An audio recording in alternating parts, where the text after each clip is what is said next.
order of business is, can I have a motion to approve the agenda as stated?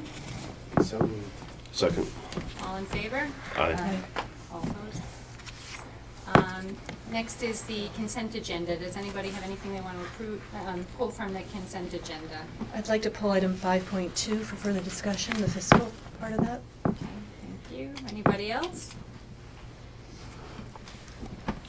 Can I have a motion to approve the rest of the consent agenda as presented? So Second. All in favor? Aye. Yeah. Yeah, so we're going to do the National Merit Scholarship presentation next. We'll come back to the items that were pulled from the consent agenda later. Okay, we have a number of students who are with us who were recently named National Merit Scholarship semifinalists and commended students, and if they could please stand and be recognized. We have 3 of our students. Let's invite you up to the podium. I'm going to read a statement about what the Merit Scholarship program is, and then you guys can give a little story, introduce yourselves, and what your interests are, and those sort of things. So, real quick, approximately 16,000 semifinalists were named in early October. These academically talented high school seniors have an opportunity to continue in the competition for some 7,600 National Merit Scholarships worth more than $31 million. More than 1.5 million juniors and about 21,000 high schools entered the 2020 National Merit Scholarship qualifying test, the PSAT, which served as an initial screen of program entrants. The nationwide pool of semifinalists, representing less than 1% of high school seniors, includes the highest scoring entrants in each state. Commended students place among the top 50,000 of more than 1.5 million students who took the PSAT. They have all demonstrated outstanding potential for academic success, and we are so honored that our programs at Hendrick Hudson have turned out outstanding students who have gone on to do terrific things in their academic career. So let's introduce yourself and brag a little bit. Get the parents up there. Oh, that's true. My name is James Riley, and I'm a semifinalist in the National Merit, so I was in the top 16,000 of the 1.5 million from the test. So outside of academics, I would say I'm on the varsity track team. I've been on it since 8th grade, and I'm also the president of the Leos Club, the Green Team, which is our school's environmental club, our Italian Honor Society, National Honor Society. And then in track, I've been 9 times All-League, and then runner-up at the sectional meet my sophomore year for the pentathlon. And yeah. Been busy. Yeah. Yeah.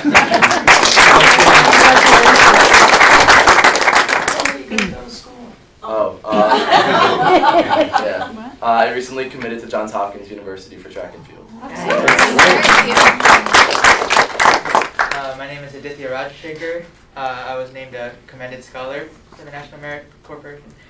Outside of school, I'm part of the varsity tennis team since 9th grade. And as far as clubs go, I'm the president of the Health Occupational Students of America, or HOSA.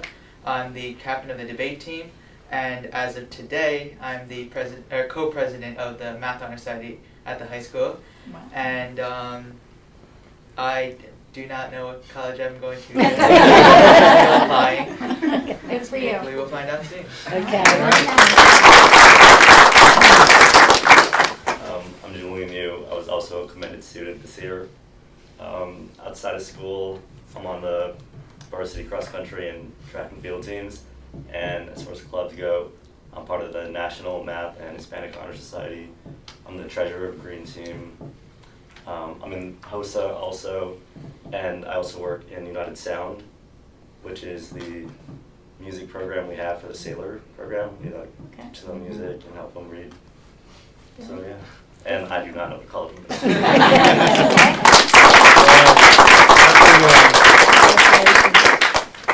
Because Twitter wants to know what's happening at these school board meetings, so I'll put a picture of the 3 of you.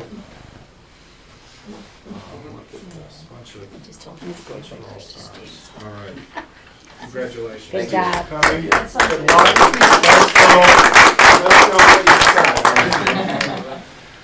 And our next set of student presentations is going to be led by our athletic director, Mr. Baker. All right, thank you, Mr. Stockbridge. Thank you to the board for having us here tonight.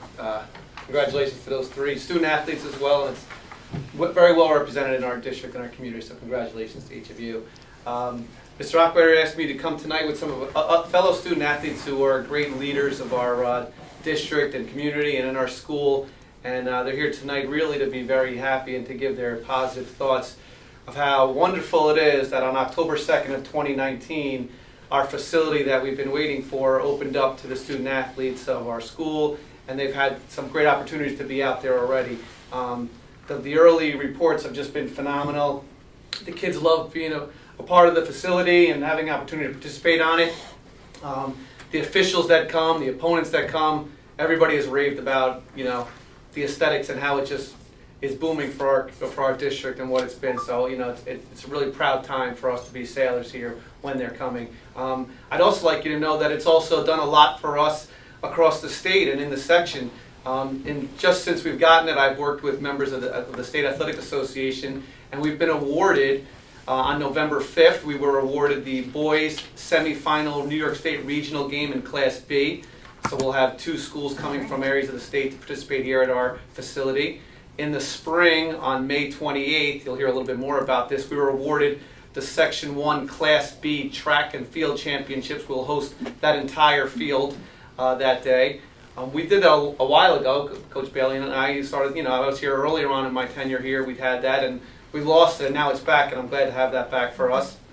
And then even on June 3rd of 2020, we were awarded 2 New York State regional boys lacrosse games that we will host here. So it's a great opportunity for our district to showcase what we're about and our facilities and what we have here. So again, like I said, it's really a proud time, and I want to thank all of you for your efforts and support of not only the student athletes, but the entire community to have that here. It's my honor tonight. I have 3 wonderful student athletes here today that, as I said earlier, great leaders of our district and in our school, and I know they would like to say some thoughts as well. So I'll introduce them one by one. First, Grace.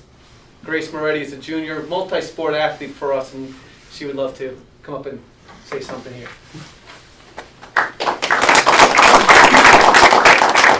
Hi everyone, my name is Grace Moretti and I'm a junior, and this upcoming season will be my 3rd year playing varsity lacrosse.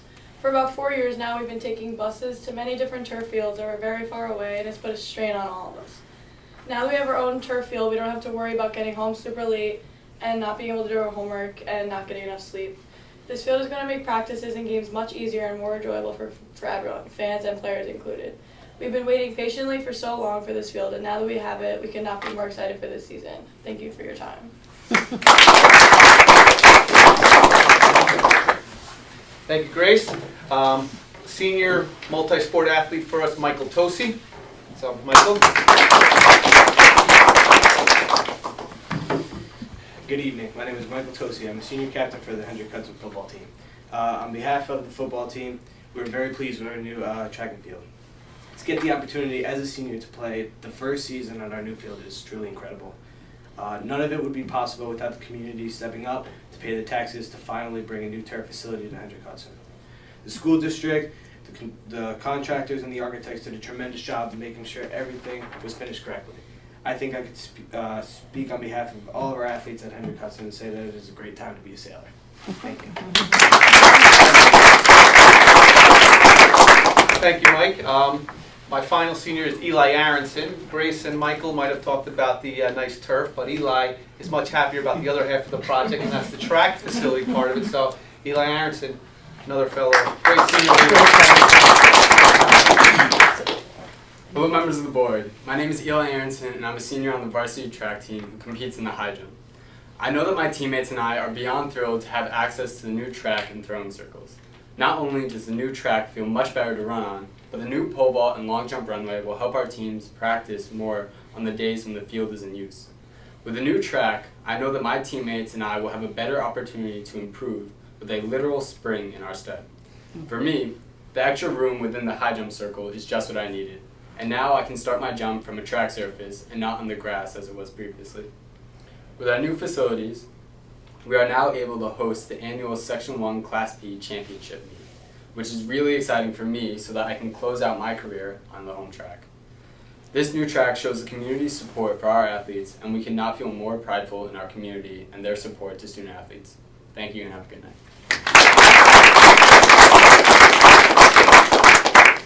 Thank you, Grace, Michael, and Eli. So I get to see, these three might represent a lot more, but the hundreds of kids that come out there daily.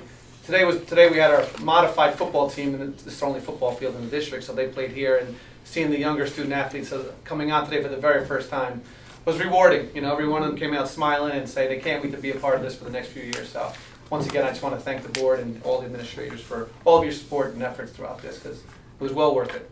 Thank you. Right, thanks.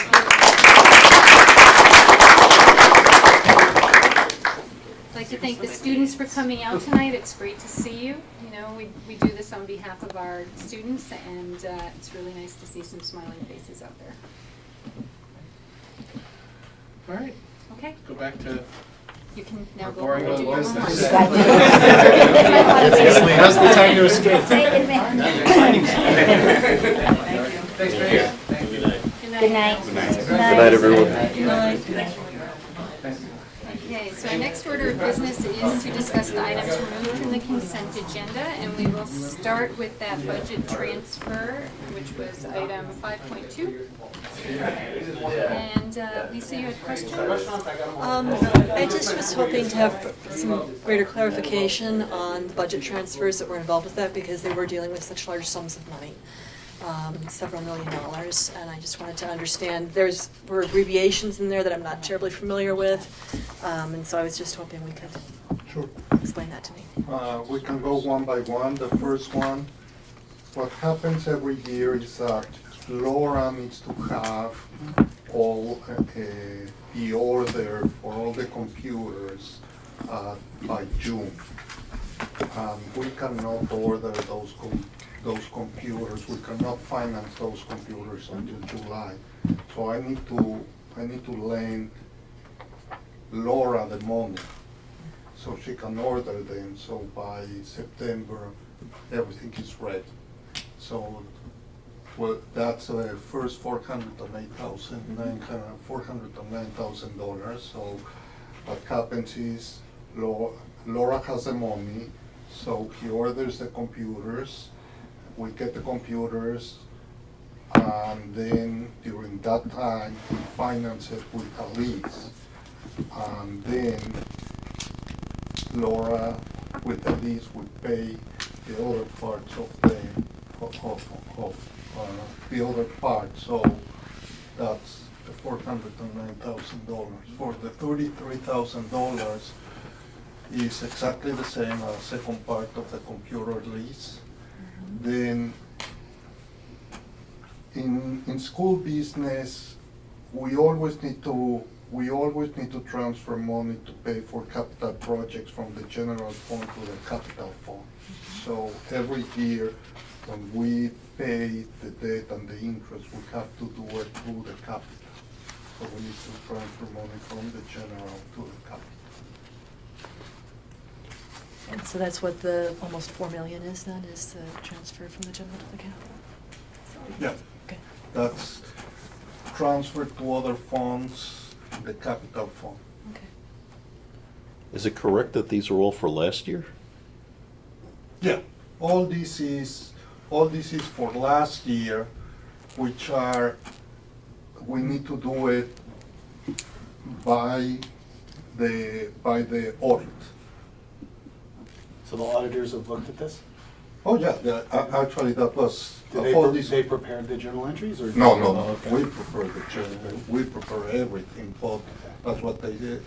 The auditors tell us, or in conjunction during the audit said, this has to be a transfer, this has to be a transfer, et cetera, et cetera. Because I think you've done this in the past. Always, every year. Yeah. But not this late in the game. I think you usually do it before the auditors, don't you? Or It really depends. It depends on, like this year, we didn't have the money from the bank, from the lease, up until like later, because Laura and I had to work together. I had to show Laura how to do it. So that Okay, so it's just transition. this The timing transition, thing, yeah, yeah. yeah. Thank you. I mean, probably this year, we already spent the money, so there's a lot of work to do to get the money back. We need to send all the paperwork and everything, so with Laura being that busy and Charles getting used to everything this year, we're going to do it earlier, so probably you'll see this year transfer in May, probably June.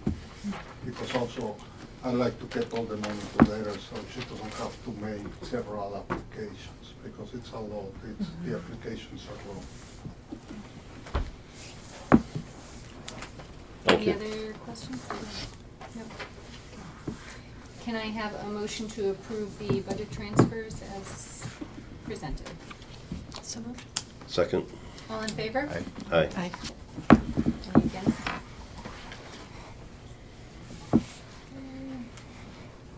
The other item that was removed from the consent agenda are the donations for this evening.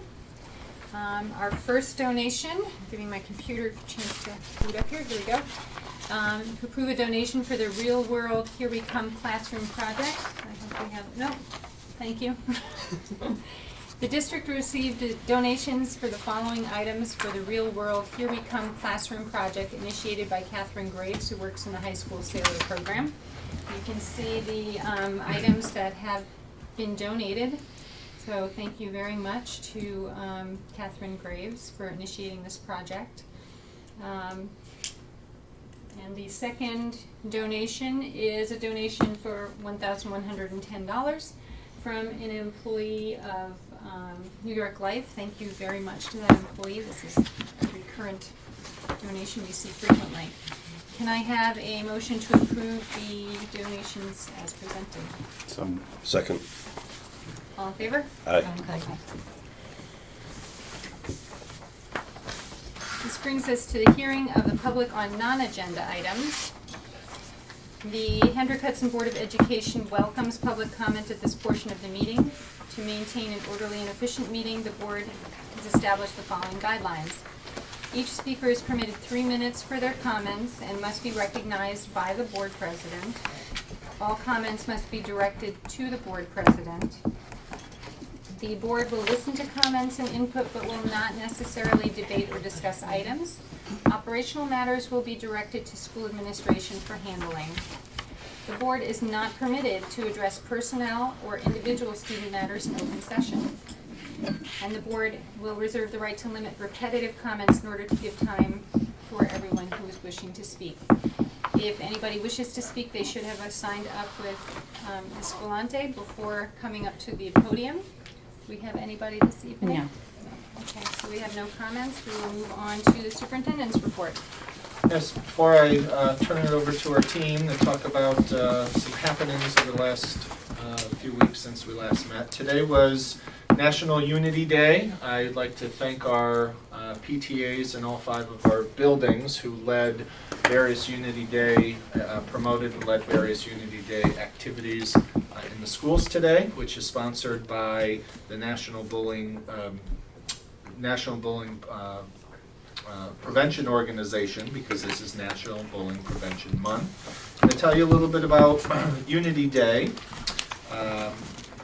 Together Against Bullying, United for Kindness, Acceptance, and Inclusion. Make it orange. So many of us wore orange today. Some of us had to change our uniforms before today's board meeting. Carol has a shade of orange, I'm sure.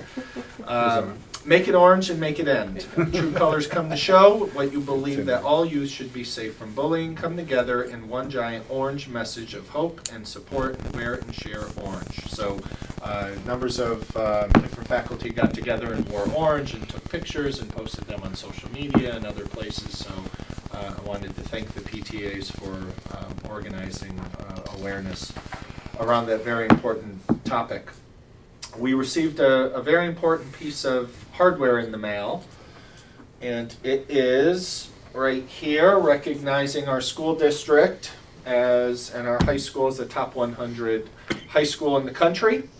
We were notified of this earlier in the year, but the hardware just arrived.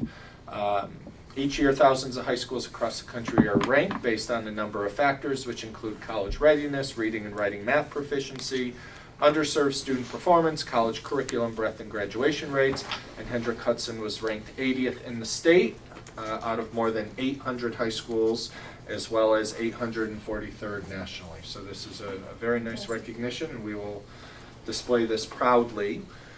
And lastly, before I turn it over, we had an incident today that involved the Westchester County Police and one of our students who was walking home in the early afternoon. And earlier this evening, the Westchester County Police released a statement. We will send that statement out to parents tomorrow, but I wanted to read the statement tonight because it was a developing issue that really took up a lot of our time and resources between 2:30 and 5 o'clock. In fact, Lisa and I were in the meeting at 2:30, 3 o'clock, and had to cut it short because Roseanne's on the phone with me, I'm on the phone with the police, we're on the phone with all sorts of people. But the county statement is this. Around 1 p.m. this afternoon, a Hendrick Hudson High School student was walking near her home and heard a man calling out from a nearby park and believed he was trying to get her to come to him. The incident alarmed the student, and she reported it to a parent and then to the county police. After an investigation, Westchester County Police determined that the incident was due to a misunderstanding involving a man who was trying to retrieve his dog. Officers were able to speak with people in the park and located the man who fit the girl's description, who also lives nearby. Officers determined that the man's dog had run away from him and he was calling out in an effort to get the dog to come back to him. The Westchester County Police would like to commend the student for sharing her concerns with a parent and notifying the police. This enabled the county police to investigate and determine no criminal incident occurred.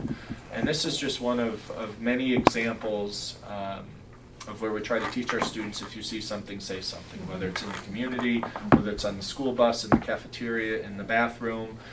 This is the third or fourth incident involving one of our students in this very short school year that either the district or in conjunction with law enforcement were able to investigate based on what kids observed and what they heard. So it ended very, very well, but it was tense for a little bit because anytime a student believes that they're in harm's way, it makes all of us cringe and get a little nervous. So I want to commend the police. They were outstanding to work with. They were in communication with us throughout, and we'll make sure that parents get this message tomorrow.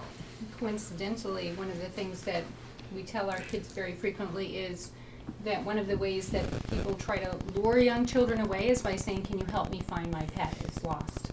So, you know, I'm sure this girl had several bells going off in her head, and thank goodness she came forward. I'm very grateful that it was a false alarm in this instance, but she was completely right to report this incident. Absolutely. So we'll get that email out to parents. And with that, we'll go around the horn. We'll start with Laura with some updates. We're looking at one of them. So this, which, not to spoil, but will be a separate Yes, presentation yes. later in the fall. Yep. So we now have a total of 30 smart panels in classrooms or instructional spaces, and then this is our 31st panel. So we'll be using this here for professional development, for board meetings, lots of different options, and training as well. So that's a new change to the room, technology-wise, and all of our users of the panels had training, and they're learning a little bit more. And as Joe said, we'll have some more presentations in the fall, and teachers come talk about the panels and some of the technology they're using. And then right now, we're just sort of in the phase of looking at our policies and procedures, both when it comes to personnel and hiring, as well as technology. So we've been in the process of sort of self-evaluating and self-auditing cybersecurity protocols that we're doing. Even just at the high school right now, we're in the process of having students update, change passwords, things that they haven't done before. We're trying to put into place with the help of some outside agencies and EduTech as well. And then same thing with hiring. You know, when we look at our staff and what the expectations are for technology and what they're doing, and you know, acceptable use and things like that. So we're in that phase. Great, thank you. Lisa? So last year I talked to you guys about a review for the ICT model at the middle school. So this year, in conjunction with Mr. Owens and Anicia, we had brought in an outside company who is doing full-day trainings for all of the entire middle school is getting trained. Content teachers, not PE, art and music, but on collaboration, different types of collaboration, how do you plan, how do you do this. So there's 6 full days of training that the entire school is having, which is a fun day for substitutes, of course. And then we are doing some intensive coaching, and we'll do some even more intensive coaching in the spring when we lay out what we hope the schedule will be to best service all the students in the middle school. So that has been quite an undertaking to get all the teachers into this training, but it's major positive feedback is coming back from all the staff. And Margaret and I joined together for some online training for our paraprofessionals. So I usually twice a year do big PD for them on half days. So I said there's too many to do, so we decided to invest in an online training process where we can actually assign them modules based on their job. It's been a craziness for me this week is making sure everybody has access and I have all the assignments done, and I realized something happened, so I emailed the company, here are the modules, can you redo? But we'll see how that goes on Monday. It's the first kickoff that all the TAs and aides will have their own PD, and it's actually driven towards what they do with children. So we're hoping. Yeah. So 2 things. First, Monday is the district's first early release day in the 1920 school year, so yay for that. There should be notices that will be posted on the website, reminders that'll go home from the schools to parents about the time that their children are being dismissed. All kids will be fed in school on Monday and then dismissed after that. There will be a tremendous amount of professional development on Monday. Really, everybody is fully engaged, and that's a very exciting thing. We have things going on at every building and really every department. We have invited our general ed TAs at the K-5 level to join their teachers on their grade level, so they'll be in their team meetings, which is a good thing. And I want to talk quickly about our second administrative walkthrough that took place this week at Furnace Woods. So many thanks to Dr. Kramer for organizing it and to the staff at Furnace Woods for welcoming us. Once again, we visited classrooms in pairs, teams, and looked at the PD that we're investing in and looked at transfer into classroom practice. I think it's a very interesting experience for us as K-12 administrators to visit all levels of the organization, for the high school folks to see how it begins in kindergarten, first grade, second grade, for the middle school people who will see the beginning and the end because they only see their building.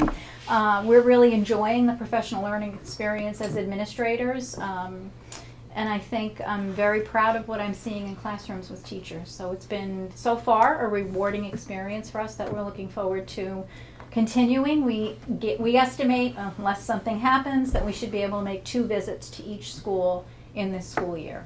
So what we've done is we've moved our monthly meeting to the schools and started with the first hour being classroom visits and then a facilitated discussion about what we saw, why that's important, what that means for our programs, our kids, vertical alignment, and what has been really interesting is in September we went to BV, and as Margaret just said, we were at Furnace Woods a couple days ago, and it's really unique to see how the curriculum is being adapted based on different DNA in each of the school. And that's really, really important to underscore, because the curriculum are a set of standards that the state or the federal government mandates that students experience, but we don't hire and we don't want robots. So we have teachers that use their creativity, they use their ability to adapt and adjust and overcome based on the kids that they have in front of them, based on their demographics, whether it's an ICT classroom or not an ICT classroom. So it's really interesting to see their approach to making learning come to life with kids when first grade is first grade, but it's adapted and kids experience it much differently. So next month I think we're at middle school. Yep. So the elementary folks will be able to see their kids in middle school, and that will be a much different experience. Probably, certainly more varied. When you get to the middle school, more kids, more programs. We'll be able to see different kinds of classes, but it's really exciting. And as Margaret said, the conversation that we have after, we're talking about what we saw for a longer duration of time than the actual observations themselves. So it's a really great learning experience for everyone. Enrique? Well, as you all heard, the field and track is open, but what we are asking the community is to give us some more time. It's not completely finished, so for the next couple of months, it's going to be open only for students. We still have some details that we need to work before we can open it to the community. So we're asking for a little bit of patience. It's coming, but it's not there yet. Thank you.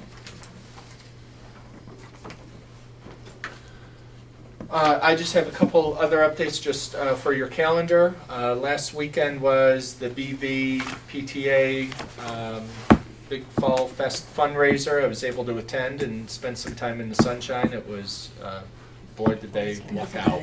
It was a perfect day. A lot of activity. The fire department was there. The karate, local karate outfit was there. Kids in the gym, kids on the field. Adults bidding on everything in the cafeteria, auditorium, whatever they call it. Auditoria. The auditoria, okay. And this weekend, on Saturday, is the Furnace Woods PTA Fall Fair. I don't know if it's up yet, but usually they put all of their silent auction items on a website, so you know what to expect when you show up. So it's from 11 to 4. They'll have all the typical face painting, get your fingernails done, and run around crazy in the gym outside. The weather I think is going to be cooler, but it's going to be dry. So as long as it's dry, you can send your kids elsewhere. So that will be exciting. And next Wednesday on the 30th, the day before Halloween, is the Haunted High School and the annual Pumpkin Pops concert. So that's always an annual lovely event where it's spooky and crazy and loud, but then you get to go into the auditorium and hear some great music. It's the kids' first major performance of the year, but they play fun and engaging music, and everyone dresses up. So if you can make it to the high school next Wednesday, please do so. We actually rearranged our board meeting schedule to allow some of our parents of musicians to be able to go and just not have that many conflicts next Wednesday. I'll leave it at that. Okay. Next up, we have a resolution before the board tonight. I'm going to read this resolution. And don't stop me, I'll read the whole thing because it's important. The Board of Education calls upon federal and state leaders to take immediate action to fund research into the short and long-term effects of vape products, provide resources for school districts to educate youth, remove flavored e-cigarettes from the marketplace, end e-cigarette marketing practices targeted at youth, and prevent online e-cigarette sales to youth. Can I get a motion to accept this resolution for discussion? Can I ask one question? We're going to discuss it in a minute. Okay. Yeah. First, we need to For accept it discussion. and then we'll discuss it. I'll move to accept it. Okay. Is there any discussion? Yes, there is. All right. Surprise, surprise. So is there anything that we can include in there about what schools can do around enforcing, like ask for some sort of policy around schools being able to enforce e-cig equipment, detectors, sensors, things that will help you get it out of the schools? Because You mean with the state to fund cigarette sensors? Well, some sort of technology, like enable the schools to put in policies that allow us to do that. Do we? Because I don't think we have we have policy around smoking and drugs, but I don't know if e-cigs would fall under One that. of the issues are that It does? It It falls yeah. under it.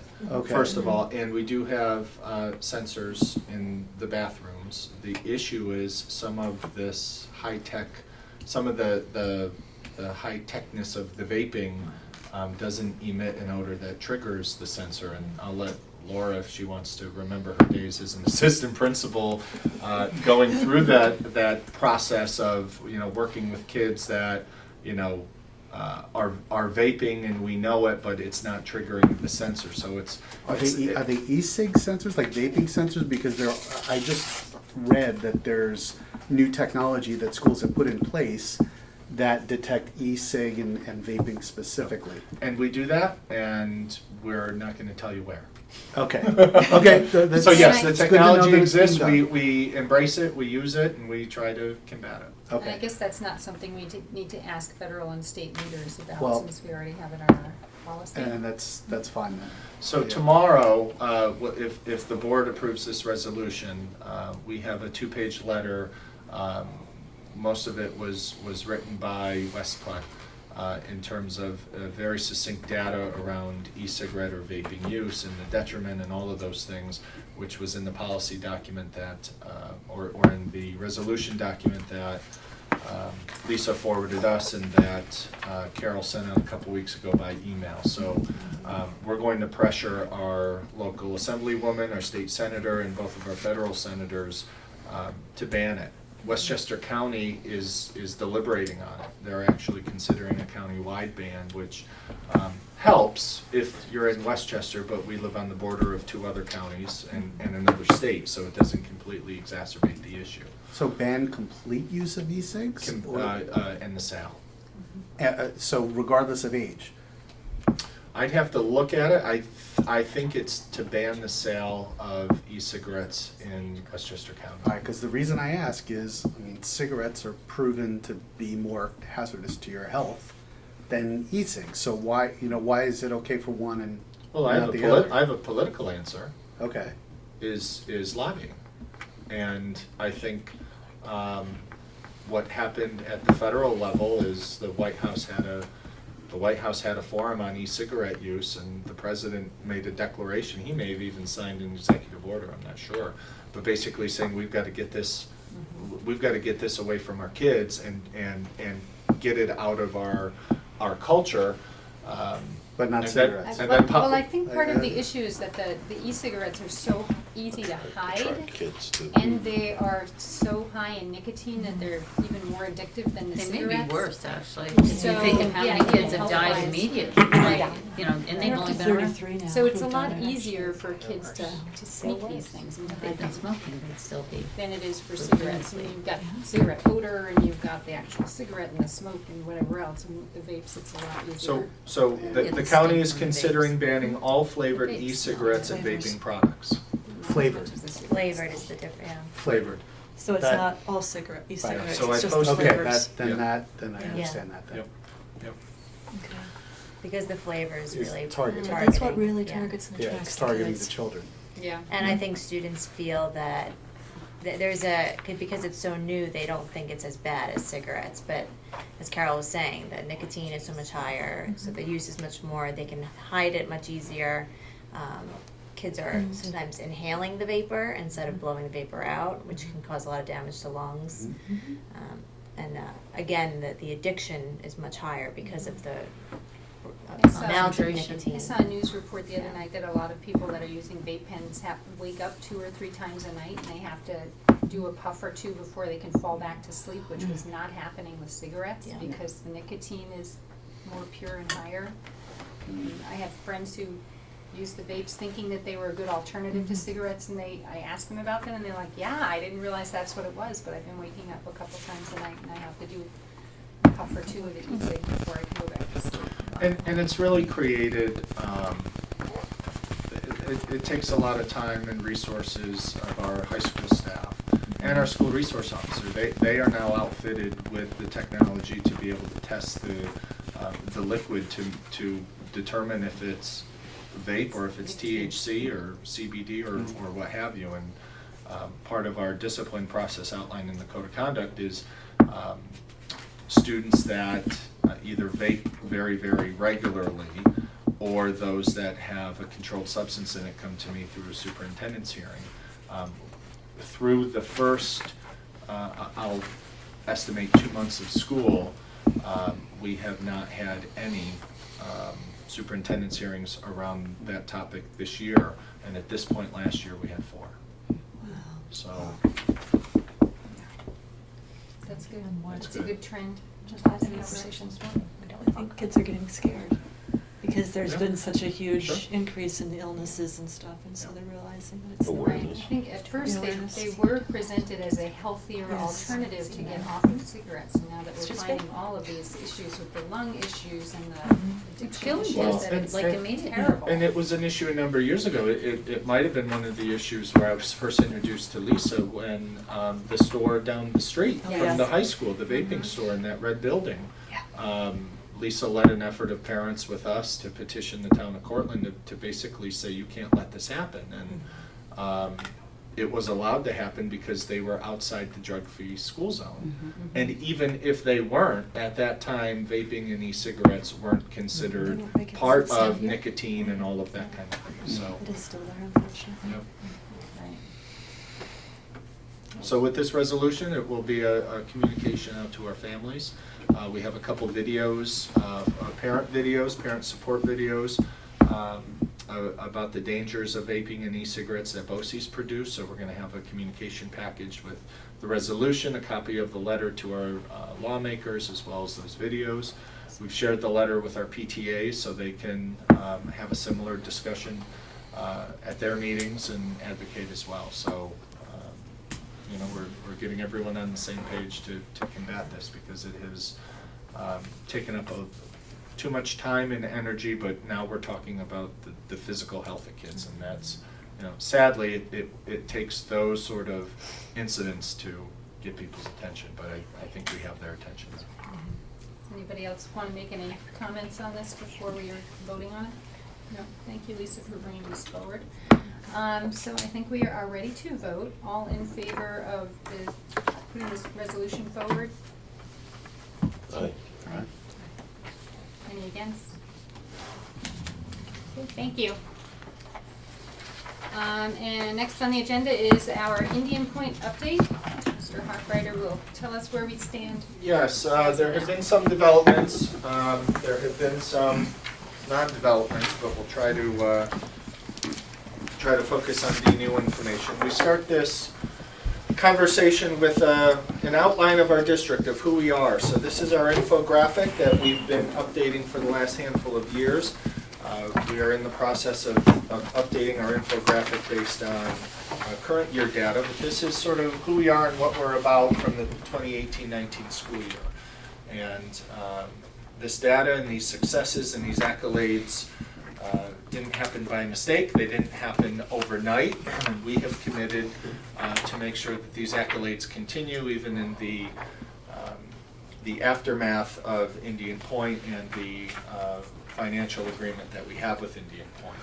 Just to remind everyone, this graphic we came up with back in January of 2017, shortly after Indian Point announced their closure. And the purpose of this was to engage the community, engage elected officials, to let them know what the financial impact's going to be. And if you can suspend your position on nuclear power, whether you support it, don't support it, whether you believe the plant to be safe or unsafe, we're here to talk about the financial agreement that we have with Indian Point, and it's a pilot, payment in lieu of taxes. Many, many moons ago, many decades ago, the school district and the related municipalities agreed to enter into a pilot rather than have the property be on the tax rolls. And the reason is it gave everyone stability. When you have a pilot, you basically negotiate what the revenue coming into the district or the town or village, the municipality is going to be, so you can make long-term plans. Otherwise, if this property or any other property were on the tax rolls, there are many issues that could cause that to fluctuate. And when you have a property that's valued or accounts for 30% of our overall revenue, this district wanted to have some assurances for 5, 10, 15, and even 20 years of what those revenues would be, so we can make long-term decisions. What we know is, just based on what we were projected to receive from the pilot and what we will receive, is a $60.5 million reduction. Later in November, Enrique and I will come back and update this in terms of other revenue sources that will eat at that $60.5 million. Includes the Power Plant Cessation Fund, includes increased state aid, includes unanticipated revenue that came in the tax, in the form of an increased sales tax dividend to the school district. So we have made some very, very big dents into the 60.5 million, but it would be inappropriate to think that we are going to account for all $60.5 million. We're going to advocate for all of it, but some of that burden by design or by politics are going to fall on all of the taxpayers. Our goal is to make sure that it's not more than what we can advocate for. So, how have we responded? We have, as I mentioned, the Power Plant Cessation Fund. We have some business development in our school district. Last November, we had the business development person from the town of Cortland come and share what the town is considering in terms of future business development, because if we can turn untaxed property into tax property, that reduces the burden on the rest of the community. And there are some plans in the works, and perhaps I'll invite the town of Cortland back to give us a one-year update. I'll talk a little bit about bills in committee in the House of Representatives, and as I mentioned, the sales tax increase for the County of Westchester went through, and over a 16-month period, we're going to receive just over $640,000 in unanticipated revenue. The power plant, or the Cessation Mitigation Fund, is a grant in New York State. It's for taxing municipalities, including a school district, to ask for revenue when a plant closes. Right now, they have a $45 million balance. You have to meet the threshold of a 20% reduction because of the power plant closing, and you receive funds for 7 years, and they step down. So it creates a soft landing, not a cliff. So every year for 7 years, you're eligible for funds, and they reduce by 10%. The rationale is that it will give districts or municipalities time to plan to what do you do to bridge that 10% gap. Program reductions, staffing reductions, or tax increases, or other revenue sources, which we'll talk about. So it's an annual appropriation. It's subject to final budget approval. So each year, the legislature and the governor have the opportunity to add money to the fund. In the first 2 years, or really in the first 14 months from when the plant announced their closure, our advocacy efforts led to $34 million being added to the fund. So of the $45 million balance that we have, 32 of that, or 34 of that, I'm sorry, came from advocacy efforts led by our district and our communities over the last couple of years. It's a competitive application, but assistance is provided by New York State. It's basically a given. We just have some paperwork we have to fill out, and we'll begin going through that process in November.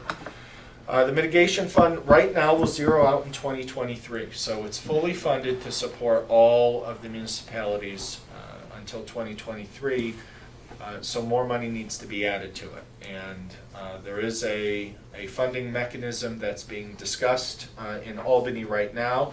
It's basically a tax that power plant companies will pay into this fund. So if I'm Con Edison, based on how much power that I push out, I'm going to pay a percentage of that into the Power Plant Cessation Fund.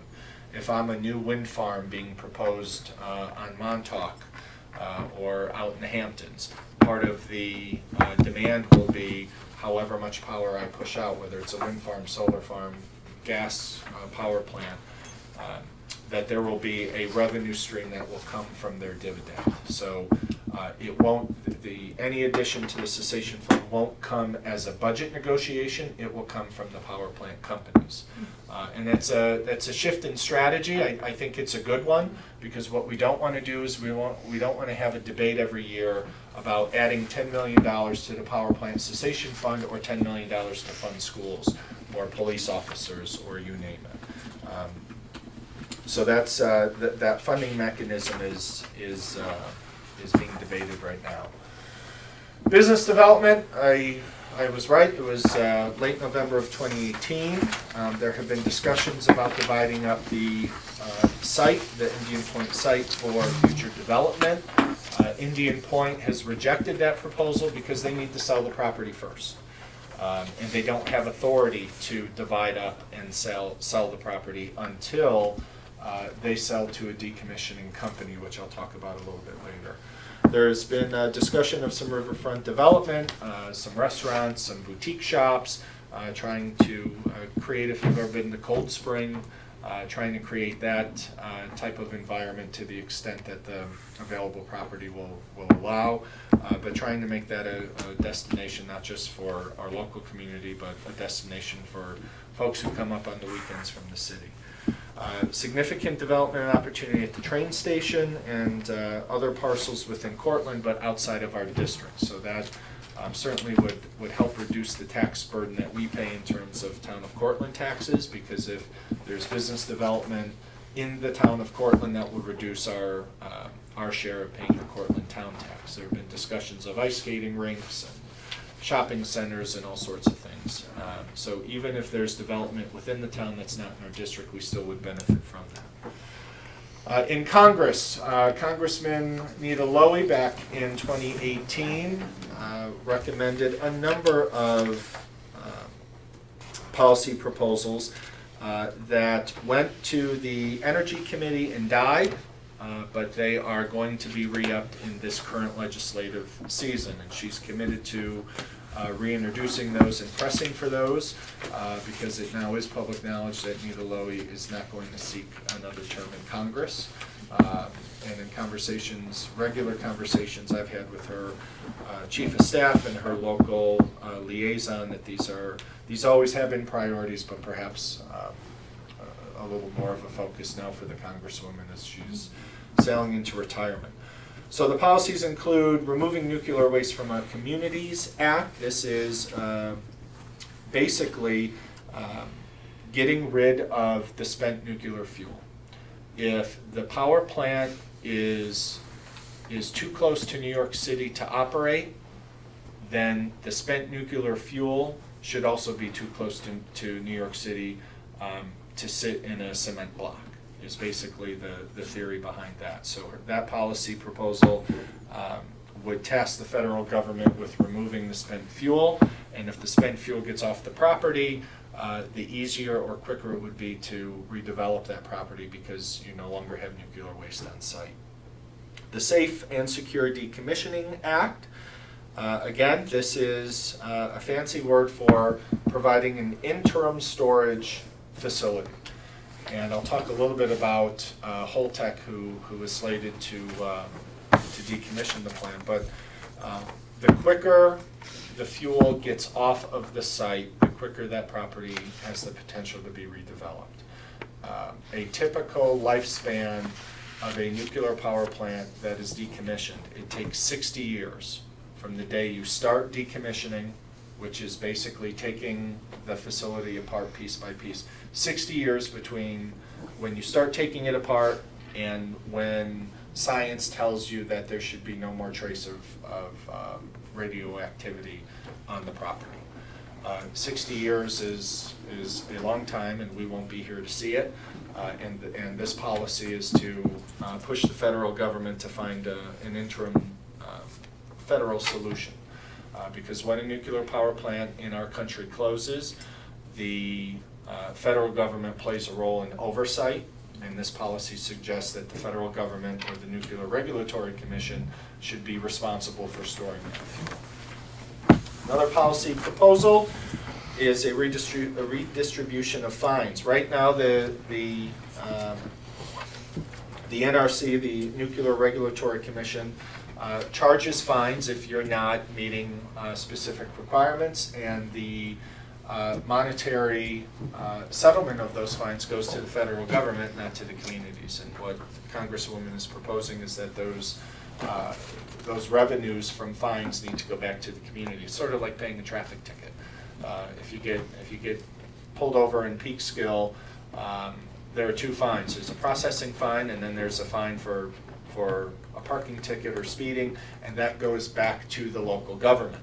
In this case, any fine that is assessed to Indian Point or any other nuclear power plant in our country goes back to the federal government. There's no financial benefit to the local community. that policy would be a revenue generator there. And the Stranded Act, basically it's a tax that the federal government, it's a tax that they should pay, or a lease that they should pay the local community for keeping their property in our town. That the spent nuclear fuel rods, as I said, becomes property of the federal government, and they're basically living in our school district rent-free.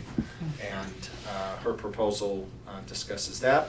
And lastly, a new one that she's going to propose in the current session is through the appropriation bill is for economic development to give funding priority to areas affected by the closing of nuclear power plants. So basically saying if we're going to apply for a grant to start a new program, if we're going to apply for a grant to upgrade facilities or new technology or you name it, or the town of Cortland wants to apply for a grant to expand their sewer project or clean water, that this bill, if it became law, would give priority to those districts or those communities who are facing a big economic hurdle because of the closing of the plant. So all in all, there will be 5 policies that will be proposed in this legislative session, and we'll keep you apprised of where those land and if they make it out of committee.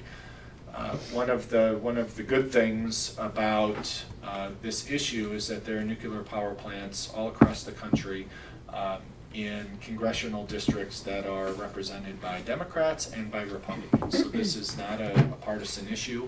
This is a safety issue, security issue. It's an economic issue. It's not a party line issue.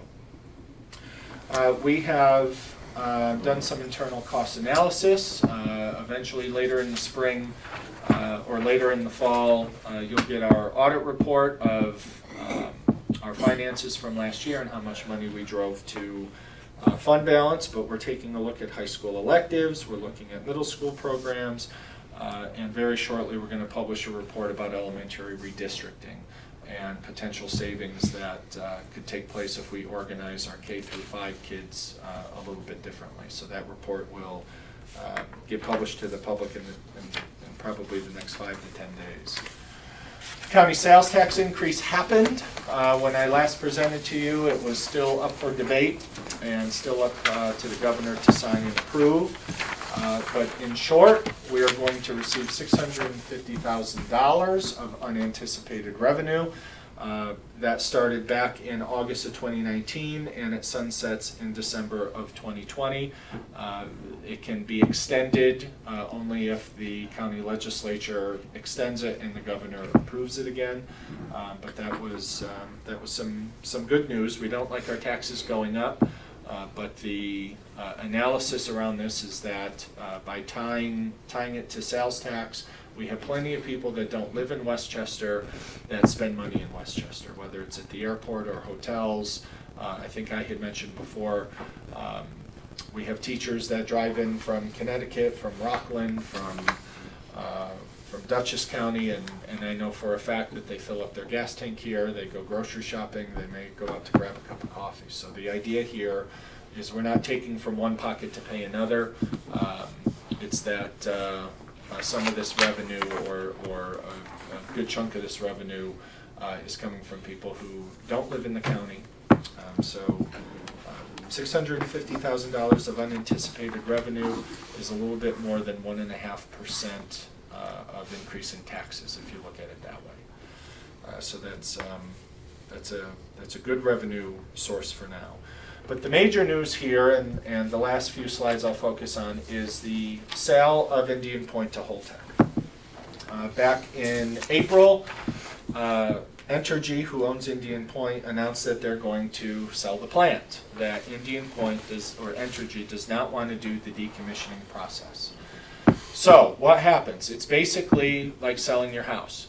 All of the liabilities of your house go to the new owner. So the pilot agreement, the licenses, the spent fuel, all of those things get moved. Just like if you sold your house and you've got a hole in your fence, whoever's buying your house, they are accepting the liability of the hole in the fence unless you negotiate to fix your hole. So Think of it like a real estate transaction. They assume all responsibility. We don't reset the clock. We don't start over. The pilot agreement we have is in full force. The sale cannot happen, unfortunately, until the plant completely closes. And that will happen Q2 of 2021. So that's basically May 1st-ish of 2021. And when they stop making energy, they will complete the transaction. The sale is subject to the NRC. We've talked a lot about the NRC, but the NRC needs to approve the sale, and there's no reason why they wouldn't.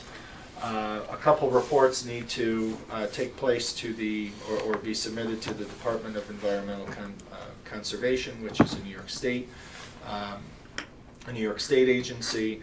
And again, the sale can't happen until they stop making power, which is the end of April of 2021, and that all of these other conditions are met. All right, so there's a whole lot of oversight and a whole lot of bureaucracy that needs to take place, and that's a good thing in this case, because it's making sure that all the I's are dotted and T's are crossed for a very safe transfer of ownership. So a little bit about Holtec. We've had the opportunity to meet with them a number of times. They've presented at various task force meetings. Holtec is basically a nuclear power supplying company. They provide a lot of equipment and supplies not only to Indian Point but many of the other nuclear power plants across the country. In fact, at Indian Point there are 47 Holtec systems, so they have a regular presence whether they're installing new equipment or doing maintenance. Let's see. Holtec is the largest exporter of capital equipment, so they also have a presence overseas. 51 international power plants rely on Holtec, so they are basically the major player in nuclear power worldwide. 67 plants domestically and 51 in other countries. So they will be tasked with decommissioning. Decommissioning is basically the very thorough taking apart of the plant, of the entire plant, especially the plant that has touched the nuclear fuel rods. So the domes, the cooling pools, and of course the casks. So once Holtec takes over, they have to prepare a report, a decommissioning report to the feds. The feds will hopefully bless that, and then the process can begin. The quicker that those plans are made, the quicker that those plans are processed and approved, the quicker the decommissioning can take place. And again, it's in our interest for that process to take place as quickly as possible and as safely as possible. There are a lot of concerns in the community and the region around what Holtec's approach will be, who will be the eyes and ears on the site to make sure that it's done well, it's done in a regulated fashion, but most importantly, it's done safely. That will be the responsibility of the federal government. Just like today, federal government has employees that report to work at Indian Point. They are basically the auditors and the monitors of that power plant's function, and they'll continue to have a presence through the decommissioning timeline. Holtec has made some agreements that they want to maintain the workforce. They're going to try to retrain as many current employees as possible, yet Indian Point has also promised full-time jobs for Indian Point employees in other locations throughout the country. They're going to honor all of their collective bargaining agreements, so there are around anywhere between 1,000 and 1,200 full-time employees at Indian Point, and those that will remain, they won't have to renegotiate their union contracts or their individual contracts, so Holtec is trying to keep as many people on board as possible for a smooth transition. Most importantly for us, they're going to honor the existing pilot agreement that's currently in place. They want to, they've had a number of meetings with us, as well as our counterparts in the town and village, to talk about reuse. So last year, the town commissioned a study to say, could we divide up this 240 acres for development while decommissioning takes place? Holtec is interested in that conversation because Indian Point can't do that. They have to sell the property as is. So Holtec is interested in dusting off that study and trying to articulate what their footprint will be for decommissioning. Just like you saw dumpsters and bulldozers and backhoes take over our field last June when we started that construction project, it will feel the same when they get the green light to start decommissioning at Indian Point. So the question is, what sort of footprint and what sort of access does the decommissioning process need? So Holtec could possibly entertain dividing off part of that 240-acre campus for potential redevelopment, which would create taxable revenue, which certainly would help all of us. So the fact that they're interested in that conversation is really important because there's a lot of potential. There's a lot of potential there, and if we can replace tax revenues sooner than later, that certainly helps our situation. So the introduction of Holtec to this whole scenario around Indian Point has been new. They've been very visible. They've met with Enrique and I a couple times now. But they have certainly have an increased presence on the campus at Indian Point and all of the various public meetings and discussions that we've been having. So when we know more, we'll share more. But right now, it's Indian Point's plant. It's their plant until they stop producing power at the end of April of 2021. There have been rumors about whether or not the plant can really shut down, and I'm not going to speculate on that, but what I can say confidently is that Indian Point is not going to operate that plant after April of 2021. If the state government, and there is a potential opportunity that the state government says, you know what, that plant can't go offline because we don't have enough replacement power, the state then is responsible for operating it or finding a third party to operate it. Indian Point or Entergy is not interested in it. They want to get out of the business. They want to get out of the Northeast and focus in other areas. So it would be pure speculation for me to say that the plant will remain open. There is potential for it. There are some outs and some criteria that could be met, but it won't be Entergy operating it. They've made that very clear. And the longer that plant stays open and producing, the longer our pilot agreement stays in effect. So if that plant is producing power, we are receiving more revenue. It's that simple. If they're not producing power, the revenue starts to de-escalate, and that's where we tap into the cessation funds. So that's been the newest development. We have another task force meeting where I'm sure Holtec will have a presence and maybe even presenting, I think between now and Thanksgiving. I'm not entirely sure, but if not by then, certainly by the new year. Does anybody have any questions? Good. Thank you, Joe and Enrique, for all of your efforts over the past 2 years in trying to mitigate the impact of the closing. And for an excellent update, thank you. Okay. Next up are committee reports. I believe, Lisa, you have two. Yes.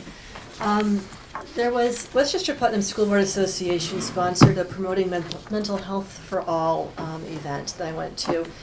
And it was really good to hear about some of the things that other school districts are doing to promote mental health. There was one person who was discussing how Byram Hills runs a challenge success, and they also use the ruler programs. And he talked about what those programs were and how they can help with mental health and social emotional learning. And then Dr. Ray Sanchez, our neighbor over in Ossining, spoke about the community schools model. And what they've done is they've had their school district become a hub for services. that would include medical services as well as just a whole variety of different things that the whole family can come into and get the help that they need. And it's been very successful because of that. We also had a presentation on dialectical behavioral therapy, which I know we use here at HENHUD, and the success that they'd had with that, with using those particular methods.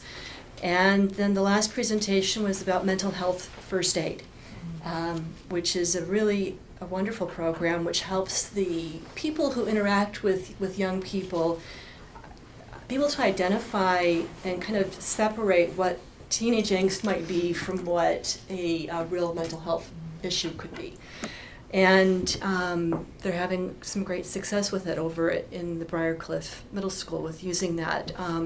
So anybody could be trained that has interactions with kids. It could even be parents who are trained in this program.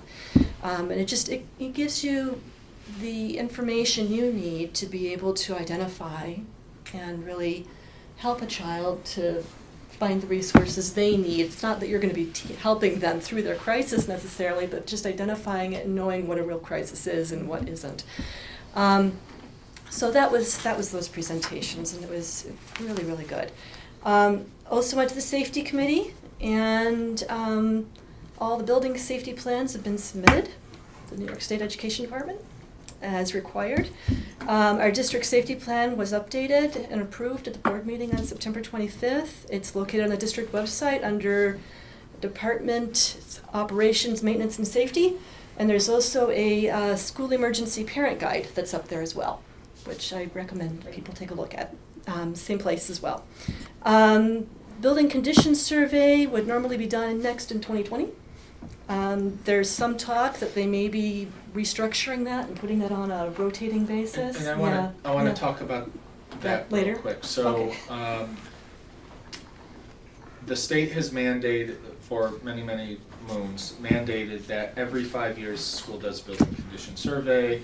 You have an outside agency come in and make a set of recommendations to the district and the board. And oftentimes that leads to either a capital project or it just helps focus our routine maintenance improvements. The issue was the state had all 740 plus districts on the same cycle. So everyone, the districts who wanted to do a capital project were all submitting plans around the same time, which is why it took over 40 weeks for the state to approve plans. And then when plans were approved, districts were competing for the same labor force and the same construction companies and the same consultants to do that work. And that was one of the issues. That was the issue that we were confronted with last spring with trying to get the rest of phase 1 done at the time that we wanted to, because we only received one bid. And the feedback was everyone is working to full capacity, and they weren't able to bid on it because they either didn't have the staff or the labor to do it, or they were just too busy and they had to say, you know what, we can't go after that project while we have this one. So the recommendation that folks like Enrique and Anthony and school superintendents have been making is to say, you've got to stagger this, and you've got to stagger it by region, so we're all not competing for the same architects, engineers, construction firms, and labor at the same time to do the same work. Because one of two things will happen. Either it won't get done, which was in our case because we couldn't accept that bid, or districts in an effort to get it done will have to accept crazy bids and will actually hurt the rest of their project because they're going to come in over bid. So that's a very important development at the state that will save a whole lot of time, agony, and money for school districts going forward. Yeah, it's exciting.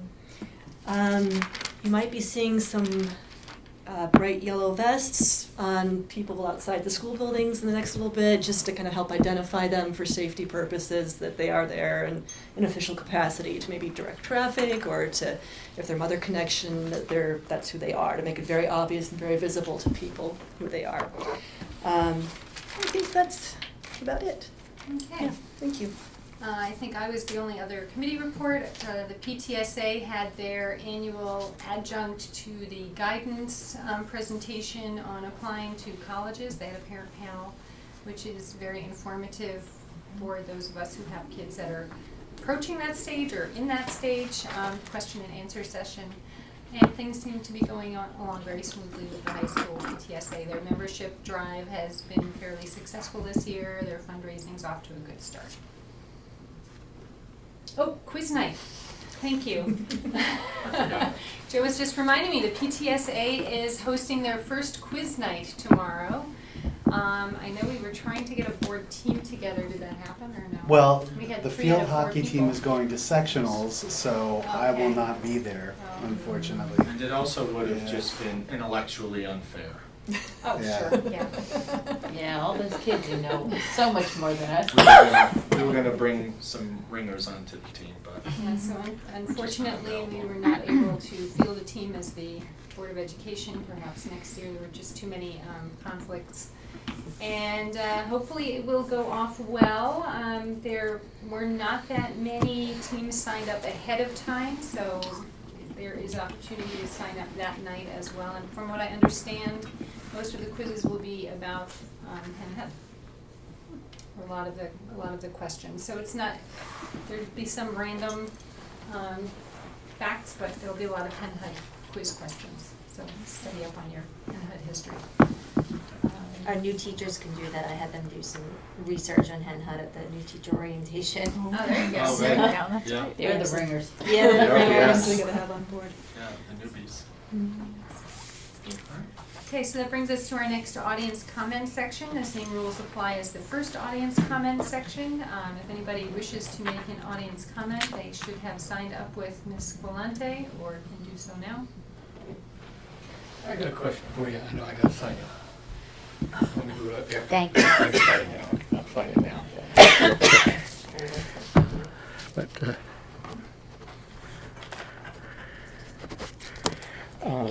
good evening, John DeBenedictis. Question on revenues. How do you tax a low-income housing, affordable income housing project? Now, I know Round Top, it might be a little special because that was part of that mandatory deal. But say you get something like they're doing in Peekskill, where they just built, I think it's 50 units of affordable housing. Most of them rentals below $1,200. Is that taxed at fair market value as a building, or are they given special dispensations for that?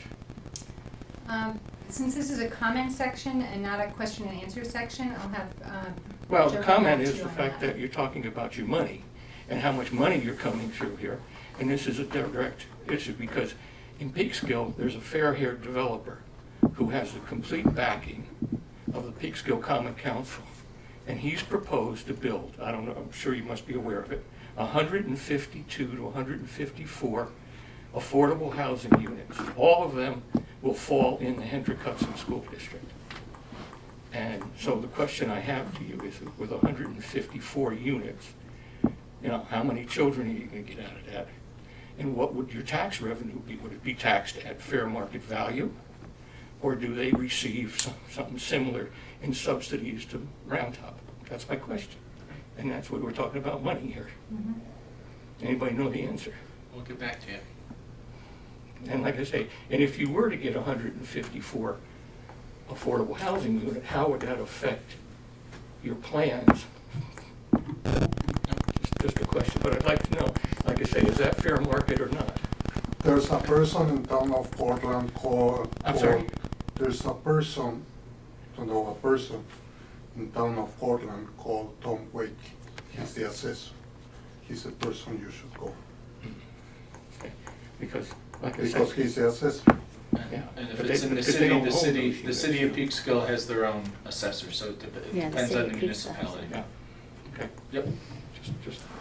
Just wondering how you know, like Yeah. what kind of revenue that affects. Thank you for bringing that to us, Joe. John. Any other board comments or new business? I think that Corey had something you wanted to discuss. Yeah, I just have one. So I love the new field and the new track, and I think they're great. But I was watching a game there, and I'm looking at it, and I'm saying, the scoreboard doesn't look like the same color as the end zones, and then the track is a different color. So I went back to all our proposals because I seem to remember, like, we were never shown that. What I saw was we were shown the end zone matched the scoreboard and matched the track. They were all the same color in everything that we were shown. So my concern is, how is it that the specs of the project changed without the board being notified? Right, that's really my big issue. It's not, there are a lot of different opinions about the colors. That's not what I'm here to talk about. I'm concerned that specs changed on the project that were pretty significant, and I understand that the administration and the faculty have every right to make those changes. But we as the board, we sponsored the capital project for all this, and ultimately we're responsible for what happens in these projects. And I'm concerned that going forward, what else could be changed without being presented to us that could impact the final either aesthetic, design, or functionality of any of these big projects? We're spending a lot of money on this, and I feel like this is something that slipped through the cracks. And it's just, it's a sign of a potentially bigger issue. Noted. Okay. So going forward, So- we'll try to make the presentations more specific, shall we say? Well, either Make this more more specific or precision, just, more- at least Yeah. inform us of big decisions like that, so we at least have some kind of say. I mean, I remember those presentations where all the colors were together. I also remember that we were handed samples of the track. Now, Well, with the discussion that the colors were gonna match, like when we were shown that, they said these are not the colors that they're going to be. right. Right, I'd like so- the presentations to be a little bit more representative of what the final product is. Or at least consult us, let us know, like, if the big decision was made to change the colors, just let us know. So at least we can have some sort of say in it. Sheer curiosity, is this a shading thing, or is it just like No, the dramatically color tone different? so you've got the track, which looks, it's, I understand there's a reason, it's like a really light blue, it's like lighter than a sky blue. Then you have the end zones, which are more like a darker royal. Okay. And then you have the scoreboard, which is closer to like a royal navy. So Okay. it's not quite navy, but dark. So they're, and then when you see the uniforms on them, they're even a different shade of blue. All those, it's just kind of, it just doesn't look, to me, it doesn't look great. I think, it's an aesthetic thing, but I understand that, there are a lot of parents that feel the same way too. And I think that they should understand that, this was a conscious decision by the faculty for specific reasons. Once they'll be running on it, it's gonna get filthy, it'll all be the I same know. color anyway. But for me, I'm more concerned, like, how is it that we weren't consulted on something that big? We're spending, millions of dollars on these projects.